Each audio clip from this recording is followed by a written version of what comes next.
बनारस का एक मामला है सर्व सेवा संघ, जो अब सरकार यानी प्रशासन के हवाले हो चुका है।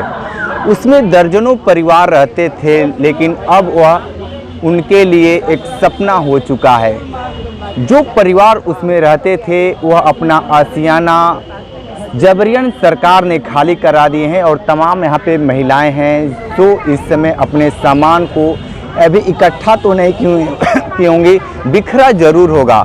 जिस तरीके से कल पुलिस ने मकान खाली करवाई, उसके लिए आपकी क्या प्रतिक्रिया कह रही हैं? खाली नहीं करवाई, उसको ये कहिए कि निकाल के फेंक दिया सामान।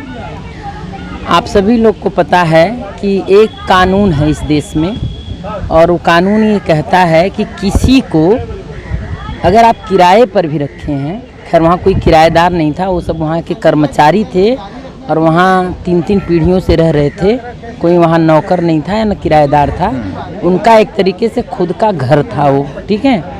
और वहाँ वो 3-3 पीढ़ी से रह रहे थे और अचानक से कोई उठा नहीं है। और रात का जानते हैं शहरों में जनरली लोग 6 बजे के बाद ही उठते हैं और बच्चे तो और लेट उठते हैं। और वहाँ 5 बजे 5:30 बजे पहुँच के दरवाज़ा खटखटा कहा जा रहा है कि निकलो, ये घर सीज करनी है, सारा सामान बाहर निकालो। अब आप खुद सोचिए, जो 3-3 पीढ़ी का सामान रखा है वो एक दिन में कैसे निकाल सकता है। दूसरी चीज़ है, किसी के घर में सिर्फ महिलाएं हैं और बच्चियां हैं, पुरुष नहीं हैं। और आपको पता है कि घर को खाली करने के लिए थोड़ा मेहनत का काम लगता है। बड़े बड़े फर्नीचर होते हैं, जहाँ भाई आप रह रहे हैं, कहीं ऐसे जा कर के होटल में तो है नहीं कि बस हमको अपना बैग लेके निकलना है। छोटी छोटी चीज़ें जगह जगह हम रखे रहते हैं अपने घर में, वो हमको पता रहता है। बात सही है, लेकिन जिस तरीके से कल खाली हुआ, एक महिला बहुत रो रही थी, उसने सीधे तौर पे कह रही थी कि हमारे जेवर गायब हो चुके हैं, पैसे गायब हो चुके हैं। वो कौन लोग थे जो इस तरह की घटना कर दिए, जो सोचने पे भी थोड़ा सा आदमी का रूह कांप जाता है, जो काफ़ी दिनों से उसको संजो कर रखा हो और उसके चंद मिनट में उसकी सारी पूंजी एक बाइक गायब हो जाए, तो फिर कैसे क्या कुछ। अब आप खुद सोचिए, आप किसी के घर में गए हैं, उसके घर में ताला बंद है, बिना उसके परमिशन के ताला तोड़ के आप घुस सकते हैं?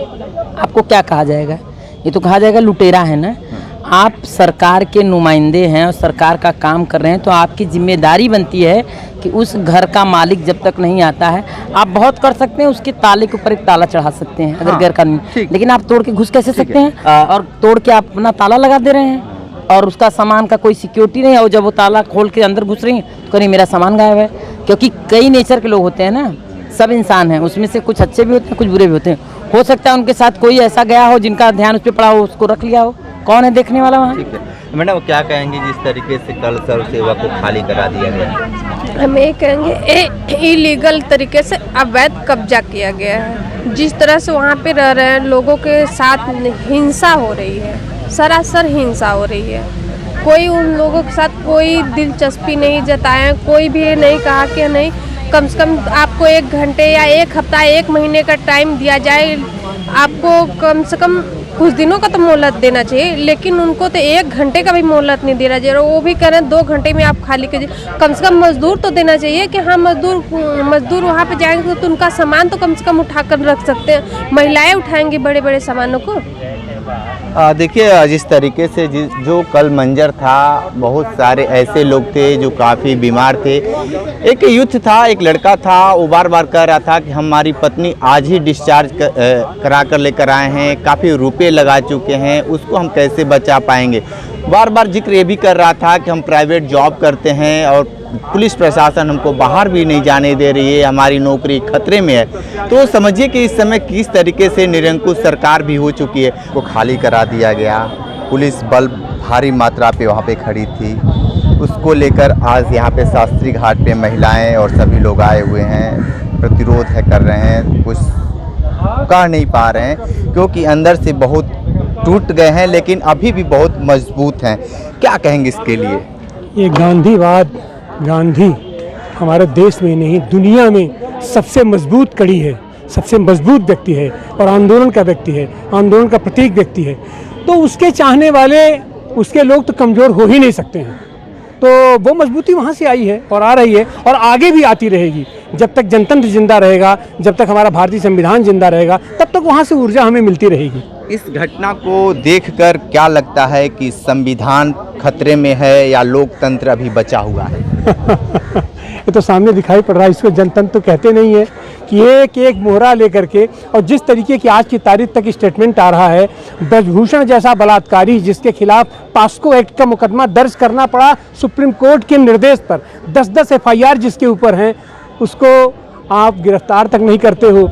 इनका एक मुख्यमंत्री 60 दिन से मणिपुर जल रहा है और उनका मुख्यमंत्री कहता है कि ये एक तो आप वीडियो क्या देख रहे हैं, सैकड़ों वीडियो इस तरीके के हैं, उसके ऊपर आपका कोई एक्शन नहीं हो रहा है। तो ऐसी हालत में क्या अभी आपको लग रहा है कि जनतंत्र और संविधान का ये पालन हो रहा है क्या? जिस तरीके से सर्व सेवा पे समझ जाइए कि शनि का ग्रह लग गया है, उस पर काली साया आ गई है, तमाम जो परिवार थे अब बेघर हो चुके हैं, क्या कुछ कहेंगे कि फिर ये वापस कर पाएंगे उस घर में? उम्मीद तो है, और उम्मीद इसलिए भी है क्योंकि ये लोग तो आज से नहीं 1925 से इनके टारगेट पर गांधी रहे हैं। गांधी को मारकर भी आज की तारीख में भी हर साल उनका पुतला बना करके खून निकालते हैं और उनका खून देखने की कोशिश करते हैं। तो ये तो करेंगे, और आज की तारीख में तो ये इनके प्रकार सत्ता में आ गए, और सत्ता में भी आए हैं गांधी के आदर्शों, गांधी की नीतियों, गांधीवाद, ये जो गांधी का अहिंसा हथियार रहा है, उस हथियार के खिलाफ आए हैं। तो आज की तारीख में तो सत्ता में तो ये तो अपनी पूरी ताकत के साथ गांधीवाद का, उनके हथियार का, अहिंसा का ये माखौल उड़ाएंगे। ठीक है। और ये महिलाएं हैं, आप लोग सर्व सेवा में ही रहती थी? नहीं, आप लोग सहयोग में मदद में आए हैं। अब तो मान लीजिए कि जो भी हैं आपके रिश्तेदार हों, दोस्त हों, मित्र हों, अब तो वहाँ से खाली हो गए आए पूरा घर, क्या कहेंगी? जो कल मंजर था बहुत देखने लायक था, देखकर आदमी के रूह कांप जाते थे, लेकिन आप उसके लिए क्या कुछ कहेंगी? देखकर हमको यही लग रहा था कि आज जो सब लोग कह रहे हैं कि हम आज़ाद हैं, हम आज़ाद नहीं हैं, हम आज भी गुलाम हैं। और जो ब्रिटिश शासन जो था, पहले हम लोग दादा से और कापी में, किताब में पढ़े थे कि देश हमारा गुलाम था, कब किसी को आज़ादी नहीं थी अपनी बात कहने की। तो आज हम उसी स्थिति में जी रहे हैं। मुझको लगता है कि जिस समय जो परिस्थिति हमारी है, वही परिस्थिति उस समय भी रही होगी। जब संविधान लिखा गया है, लोकतांत्रिक अधिकार मिला है हमको, तो क्यों हम अपनी बात को नहीं रख पा रहे हैं? क्यों प्रशासन की तरफ से हम लोग को एक दबाव में रखा जा रहा है? और सरकार इन्हीं मुद्दों पर क्यों इतना एक्टिव हो रही है? अन्य मुद्दों पर सरकार एक्टिव क्यों नहीं हो रही है? आए दिन लड़कियों के साथ छेड़खानी होती है, क्यों नहीं सरकार इतनी एक्टिव होकर उस पर काम करती है? और जो लोग 60-70 साल से उस पर रह रहे थे, क्यों उनको आज हटाया जा रहा है? या तो फिर वो गलत थे जिन्होंने सर्व सेवा संघ को लिखा है जमीन, वो गलत रहे होंगे। इस सरकार का बस एक ही मोटिव है, बस जमीन कब्जा करो, रिंग रोड बना दो, हाईवे बना दो, मॉल बना दो, बड़ी बड़ी कंपनियां बना दो, बस यही मोटिव इनका है। इतनी सरकारें आई और गईं, किसी के दिमाग में नहीं था कि ज़मीन को कैसे काबू में किया जाएगा। लेकिन ये जो सरकार आई है, इस सरकार का मोटिव यही है कि हमको कहाँ से कितनी ज़मीन लेना है। और चूँकि आप जानते हैं कि जिस देश में हम रहते हैं वो हमारा कृषि प्रधान देश है, हमारा हथियार खेत है, भूमि हमारा हथियार है, किसानों का हथियार है। और जब हमारा हथियार ही हमसे छीन लिया जाएगा तो हम तो भूखे मर जाएंगे और फिर हम गुलाम होंगे। आपको बता रहे हैं ना कि जो स्थिति चल रही है वो गुलामी की स्थिति चल रही है। और सरकार ये भूल रही है कि सत्ता में उनको बैठाने वाले हम ही लोग हैं। और जिस तरीके से बर्बरता कल हो रही थी, गांधी विचारधारावादी के लोगों के साथ हो रही थी, वो हिंसात्मक हो रहा था। तो ये कहा जाएगा कि भगवान के घर देर है अंधेर नहीं है, तो ये बद्दुआ लगेगी कहीं न कहीं सरकार को। और 2024 में उम्मीद ना रखें, 24 में उम्मीद ना रखें कि वो सत्ता में फिर से आएंगे। बहुत सारी बातें यहाँ सुनी गई, बहुत लोग भावुक थे। लोग कल का जो था, आप लोगों के जो साथी थे जेल में भी चले गए हैं, उनको ये भी कहा गया कि आपको घर नहीं जाना है, वो कहे कि हम घर ही जाएंगे। फिर उसको लास्ट मोमेंट में उनको जेल में भी डाल दिया गया। क्या लगता है कि वो जो संघर्ष है, वो ताकत है, वो कितना कारगर साबित हो पाएगा? कारगर होगा। 63 दिन 64 दिन से हम लोग लगातार सत्याग्रह आंदोलन में आ रहे हैं। और जहाँ तक आप सुन रहे हैं, जितने भी हमारे साथी बस यही करें कि हमको ज़मीन का लालच नहीं है। हम गांधी और बिनोवा के विचार को जिंदा रखना चाहते हैं और सरकार हमारी चाहती है वो विचार दब जाए, मर जाए। और हम हारेंगे भी नहीं तो मानेंगे भी नहीं। और सरकार इसके लिए जो मतलब सरकार के पास बस एक ही वो है कि सरकार हमको प्रशासन से मारेगी, पीटेगी, तमाम तरह की धाराएं लगाएगी। तो हम गांधी विचारधारा वाले लोग हैं, आज की युवा पीढ़ी है, हम मानने वाले नहीं हैं। और जब तक सांस चलेगी तब तक हमारा प्रयास रहेगा कि गांधी और विनोबा का विचारधारा जिंदा रहे और जिंदा रहेगा। और यही हम अपने बच्चों को भी सिखाएंगे। तो देखिए, गांधी को और जयप्रकाश नारायण विनोबा भावे को मानने वाले तमाम लोग हैं और भी हैं। कहाँ से आई हुई हैं आप? सारनाथ से। क्या कहेंगी कल जिस तरीके से सर्व सेवा संघ को खाली करा दिया गया? गैर कानूनी तरीका से किया है, वो उसको कंडेम करेंगे। थोड़ा सा और भी महिलाएं हैं, ये बताइए कि जिस तरीके से कल खाली करा दिया गया सर्व सेवा संघ को, तमाम महिलाएं अपने सामान को संयोजने में इकट्ठा करने में लगी थीं, अब क्या कुछ लगता है कि वापसी हो पाएगी? वापसी की जो संभावना है अभी हम लोग उस पर एकदम निर्णय नहीं बता सकते हैं भैया, लेकिन हाँ कोशिश जारी है कि जीत तो होनी ही है। और रही बात सामान को खाली कराने की, ये एक जोर ज़बरदस्ती है। जोर ज़बरदस्ती तो कोई भी कर सकता है, लेकिन औकात दिखाने की हम लोग की आदत है, तो उसके लिए हम लोग तैयारी कर रहे हैं। और मोदी जी तक ये बात अगर जाए तो मोदी जी से ये कहना चाहते हैं कि आपके राज्य में आप कहते थे महिलाएं सेफ हैं, एकदम कतई सेफ नहीं है। जब आप महिलाओं और बच्चियों के रह रही रूम के अंदर महिलाओं और बच्चियों को ढकेल बाहर कर दिए तो सड़क पे क्या सुरक्षा करेंगे आप? ये एक शर्मनाक घटना कहिए तो है। और अभी हम लोग जिस तरह से एकजुट हो रहे हैं, अपना हर संभव प्रयास। सर्व सेवा संघ में आपका भी था रूम नहीं था, लेकिन हमारे जान पहचान के लोग थे उसमें। उन लोगों की पीड़ा देखा हम लोगों ने। कल पूरे सुबह से लेकर शाम तक हम लोग वहाँ रहे, यहाँ तक कि हम लोग को बताया गया, जब हम लोग उन लोग का सामान रखने के लिए मदद के लिए अंदर गए जा रहे थे, तो हम लोग को महिला पुलिस द्वारा बाहर ढकेल कर दिया गया कि नहीं, हम लोग लेबर लेके आए हैं साथ में और वही लोग रख रहे हैं। लोग अकेले अपने पूरे सामान को ला देना, फिर उसको सुरक्षित जगह पहुंचाना, और उन लोग बिना खाए पिए एकदम जैसे लग रहा था कि नहीं अपने ही घर से लोग बेघर हो रहे हैं, तो वो एक शर्म की बात है। जिस तरीके से सर्व सेवा संघ को कल खाली करा दिया गया, क्या लगता है कि संविधान और यहाँ की जो कानून व्यवस्था है वो कितना सही है और कितना फेल है? देखिए, सर्व सेवा संघ के मैटर को आप लीजिए, गांधी विद्या संस्थान के मैटर को लीजिए, तो इस मामले में सरकार ने और सरकार के मातहत अधिकारियों ने पूर्ण रूप से जो है संविधान और लोकतंत्र और कानून का धज्जी उड़ाने का काम किया है और गैर कानूनी तरीके से बेदखली करवाने का काम किया है। मैं आपको बताना चाहता हूं कि 15 मई को हाई कोर्ट ने एक आदेश पारित किया कि डीएम सर्व सेवा संघ के प्रकरण की ज़मीनों का जांच करे जो है। तो आपके माध्यम से मैं कहना चाहता हूं कि जिलाधिकारी के पास इस प्रकार का कोई अधिकार नहीं है, कानूनी अधिकार नहीं है कि अगर किसी संपत्ति का बैनामा हो गया तो उसकी वो जांच करे, उसको गलत ठहराए या सही ठहराए। यह काम सिविल कोर्ट का है।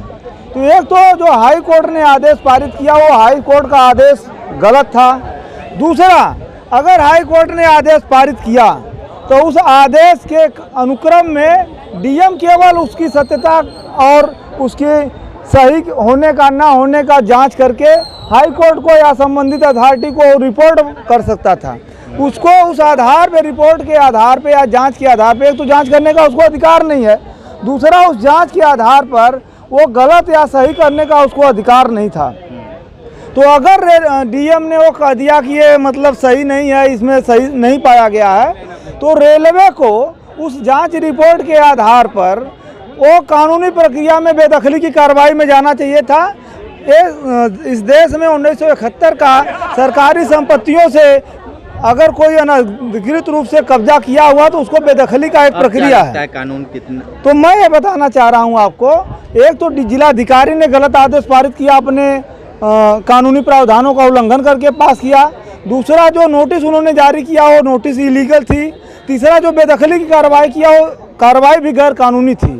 तो मेरा ये कहना है कि इस पूरे प्रकरण में जिलाधिकारी, रेलवे और जो भी प्रोसीडिंग अडॉप्ट की गई है, ये पूरी कानूनी प्रक्रिया जो है गैर कानूनी प्रक्रिया के तरीके से अपनाई गई है। इसमें संविधान, लोकतंत्र और कानून की धज्जियाँ उड़ाई गई हैं, मखौल उड़ाया गया है।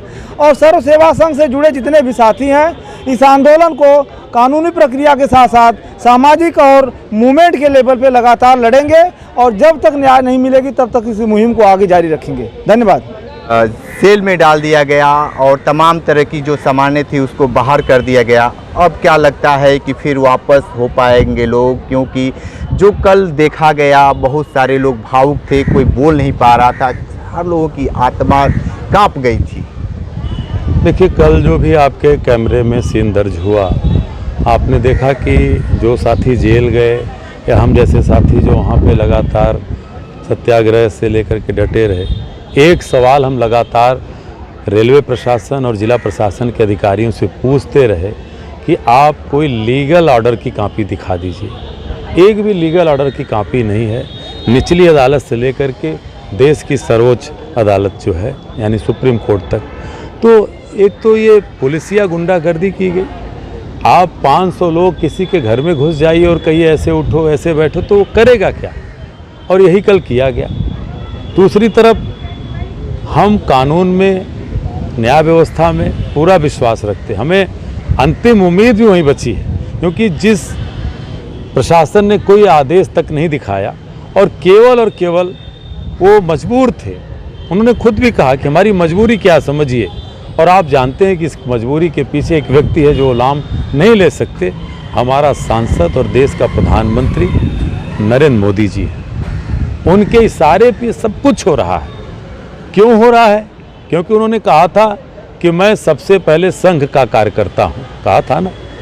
वो उसी संघ के कार्यकर्ता होने का बदला, क्योंकि जिस संघ के कार्यकर्ता कभी नाथूराम गोडसे होते थे, जिन्होंने राष्ट्रपिता महात्मा गांधी को 3 गोली मारकर चाहा था कि संघ की विरासत पूरे हिंदुस्तान में राज करेगी, लेकिन आज 7.5 दशक हो गया।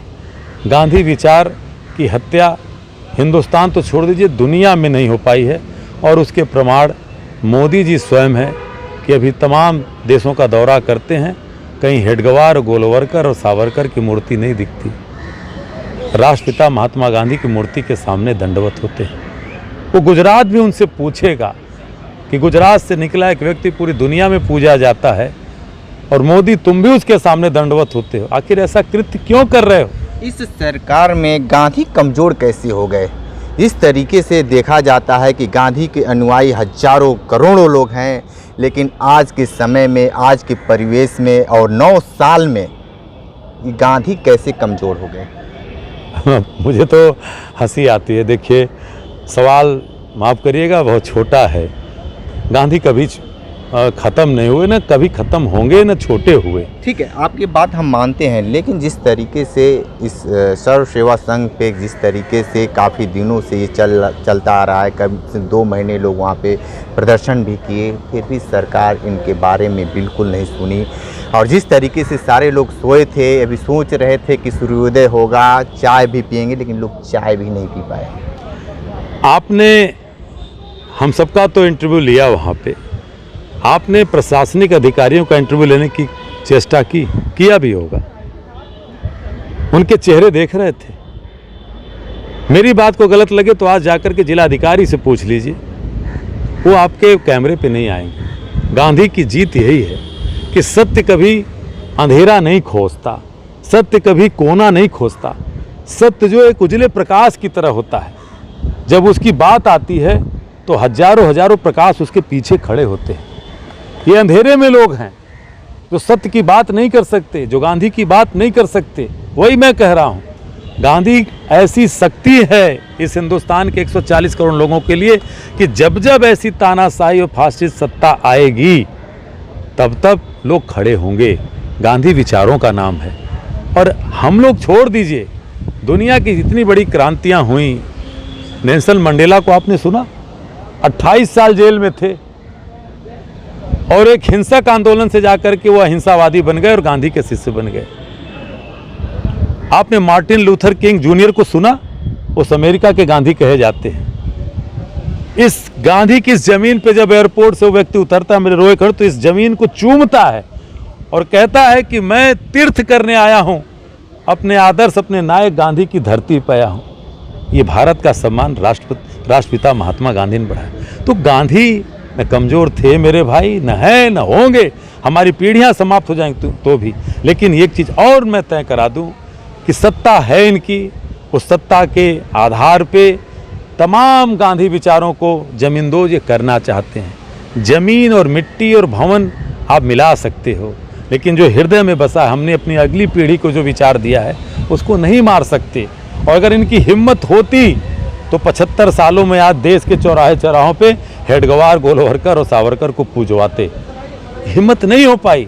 हिम्मत होती तो नरेंद्र मोदी जी जाकर के अमेरिका में न कहते कि डीएनए हमारा लोकतंत्र का है, तब कहते फासिस्ट का है। हिम्मत होती तो जिस फ्रांस में जाकर के और जिस 14 जुलाई को वो जो वहाँ पे सबसे बड़ा सम्मान ग्रहण किया, मेरे प्रधानमंत्री को वो भी नहीं मालूम कि जिस महानायक के नाम पे सम्मान ग्रहण किया, वो महानायक फ्रांस की लड़ाई में उन फासिस्ट ताकतों के खिलाफ लड़ा था। और वो सम्मान इस देश के पूर्व प्रधानमंत्री डॉक्टर मनमोहन सिंह से लेकर तमाम अभिनेताओं को मिला है, ऐसा नहीं था। ठीक है, क्या कहेंगे जिस तरीके से सर्व सेवा पे अब तो ताला लग गया है, वापसी हो पाएगी या फिर तथास्थिति छोड़ दिया जाएगा? देखिए, ज़रूर वापसी होगी और मैं आपको वापस ले चलूँगा गांधी के जीवन में, जहां हमने देखा कि गांधी को जब ट्रेन से बाहर फेंका गया तो गांधी ने कोई भौतिक बल प्रयोग का उसका प्रैक्टिस नहीं की। गांधी ने जो भी उस ज़मीन के कानून थे, जो भी उस ज़मीन के संविधान थे, उसके अंतर्गत उन्होंने अपना हिस्सा मांगा, अपना अधिकार मांगा, और जो इज़्ज़त उनसे छीनने की कोशिश की थी उस देश के लोगों ने, वो इज़्ज़त उन्होंने वापस पाई। मैं आपको ये कहना चाहता हूँ कि गांधी कमज़ोर नहीं हुए। गांधी कमज़ोर नहीं हुए, इसका सबसे बड़ा सबूत कल पूरे भारत को, पूरी दुनिया को सर्व सेवा संघ ने दिया, जबकि पिछले 60 सालों से अपने हक की ज़मीन पर रहने वाले लोगों ने पुलिस की बात, प्रशासन की बात मान करके अपना घर खाली किया। अगर गांधी कमज़ोर, थोड़े से भी कमज़ोर पड़े होते तो उसमें कोई ना कोई एक हाथ उठा होता और वो पत्थर से स्वागत किया गया होता पुलिस वालों का, जो कि नहीं किया गया। वो इसीलिए नहीं किया गया क्योंकि वहाँ जितने लोग थे और तो पूरी दुनिया में जितने लोगों के लिए गांधी अब उनके नायक हैं, सबके मन में गांधी पहले से भी ज़्यादा मजबूत स्थिति में ज़िंदा हैं। मैं आपको एक और बात कहूँगा, गांधी की विचारधारा को फॉलो करने वाले लोगों के सामने चुनौतियां आज के समय में ज़्यादा हैं। शायद यही बात आप कहना चाहते थे जब आप कह रहे थे कि गांधी कमज़ोर पड़ रहे हैं। विचारधारा के सामने चुनौतियां केवल इसलिए भी ज़्यादा बढ़ी हुई हैं क्योंकि आज सत्ता के जो दो कथित महानायक योगी और मोदी हमारे यहाँ बैठे हुए हैं, ये दोनों ही महानायक अतीत की जो बर्बर कहानियां हैं उस पर यकीन करने वाले लोग हैं। क्या लगता है कि ये सरकार सत्ते के नशे में चूर है और सीधे तौर पे गांधी की जो अस्मिता है, जो धरोहर है, क्यों मिटाना चाहती है? सरकार का स्पष्ट मत है। सरकार इतिहास से जब इतिहास को देखती है, शीशे को देखती है, तो सरकार को पछतावा होता है। इस सरकार में जो लोग हैं उन लोगों को पछतावा होता है अपने कायरपन पर। उस समय जब देश लड़ रहा था, जब देश बन रहा था, उस समय इस सरकार में जो लोग बैठे हैं उनके पुरखे उस समय माफ़ी मांग रहे थे, उस समय पीछे की कतारों में छुप छुप कर बैठ रहे थे और भागने की फिराक में थे। इन लोगों का कोई कंट्रीब्यूशन नहीं है देश बनाने में, देश को बचाने में और संविधान बनाने में, नए इंस्टीट्यूशंस को बनाने में। तो जब भी वो इंस्टीट्यूशंस को देखते हैं तो उन्हें अपने कायरता पर, अपने कमज़ोरी पर पछतावा होता है और इसलिए वो उसको, उससे बड़ी लाइन चूँकि वो खींच नहीं पाते हैं, इसलिए उस लाइन को वो मिटाना चाहते हैं। ठीक है, तो ये बताइए कि ठीक है, देखिए तो सर्व सेवा संघ को लेकर जिस तरीके से अभी लोग लड़ाई लड़ रहे हैं, बहुत सारे दोस्त अभी जेल में भी हैं, क्या कुछ कहेंगे जिस तरीके से जो मंजर कल देखा गया? पहली बात तो ये है कि ये जो पूरी की पूरी कल की घटना हुई है और इसके पूर्व भी जो प्रशासन की कार्यवाही है, वो कार्यवाही पूरी तरह से संविधान विरोधी है, गैरकानूनी है और पूरी तरह से एक सामान्य मानवता की जो दृष्टि होती है, एक सामान्य व्यक्ति की जो दृष्टि होती है, उसके खिलाफ है। तो पहली बात तो हम इस पूरे मसले पर पुरजोर विरोध करते हैं और दूसरी जो बात, जो सबसे ज़्यादा महत्वपूर्ण बात मैं काशी की जनता को कहना चाहूँगा कि ये तीर्थ क्षेत्र है। यहाँ धर्म का विकास हुआ है। यहाँ हिंदू धर्म की वैदिक संस्कृति के लोगों ने यहाँ पे ज्ञान प्राप्त किया है। यहाँ दर्शनों का विकास हुआ है। तो ये भूमि सामान्य भूमि नहीं है। और यहाँ की जनता से मैं ये कहना चाहता हूँ कि इस क्षेत्र की पवित्रता कहाँ से कहाँ तक है। वरुणा से लेकर के 80 के मध्य का जो क्षेत्र है, जिसके नाम से वाराणसी के नाम से दुनिया जानती है, वो काशी क्षेत्र है। और विशेष रूप से जो वरुणा का क्षेत्र है, वहाँ पे पुरानी काशी का विकास हुआ था। और उस काशी के विकास, उसी क्षेत्र पे ये तपस्थली थी। आप इसको सिर्फ विनोबा की भूमि मत कहिए। 1960 में जब विनोबा ने पहली बार प्रवेश किया था तो उन्होंने कहा था ये साधना का स्थल है, ये तप स्थल है। और शंकर देव जी ने यहाँ पे वर्षों रह करके साधना की है। तो साधना क्षेत्र को आप सामान्य भूमि की श्रेणी में नहीं लाइए, क्योंकि आप बिल्डिंग बना करके तप क्षेत्र नहीं बना सकते हैं। कि आपने एक बहुत बड़ा मॉल बना दिया, मॉल कितना भी सुंदर हो सकता है कि लेकिन वो तप की नगरी नहीं हो सकता है। तो अगर जो लोग नहीं देखे होंगे सर्व सेवा संघ, तो अब तो वहाँ पे ताला जड़ दिया गया है। लेकिन आपको बता दें कि जो तप और तपस्या की जो बात कहती, ये बात बिल्कुल सही है। क्योंकि जैसे ही आप वहाँ पे जाएंगे तो एक तो शांति वातावरण का अनुभूत मिलता है, एकदम आपको शुद्ध हवा भी मिलता है। और वहाँ पे तमाम तरीके की इतने पेड़ पौधे हैं, उससे भी आपको एक अनुभूत प्राप्त होती है। लेकिन सरकार ने जो अपनी नज़र फेरी है और जिस तरीके से सरकार ने उसको रिक्वायर करना चाहती है, और जो उसका प्रपोजल है सरकार का, वो क्या करना चाहती है वो तो अभी स्पष्ट नहीं हो पा रहा है। लेकिन जिस तरीके से लोगों को घर को खाली कराया गया और बहुत भावुक होकर लोग अपना घर खाली किए, देखना दिलचस्प होगा कि आने वाले वक्त में सरकार अभी क्या कुछ नया करती है।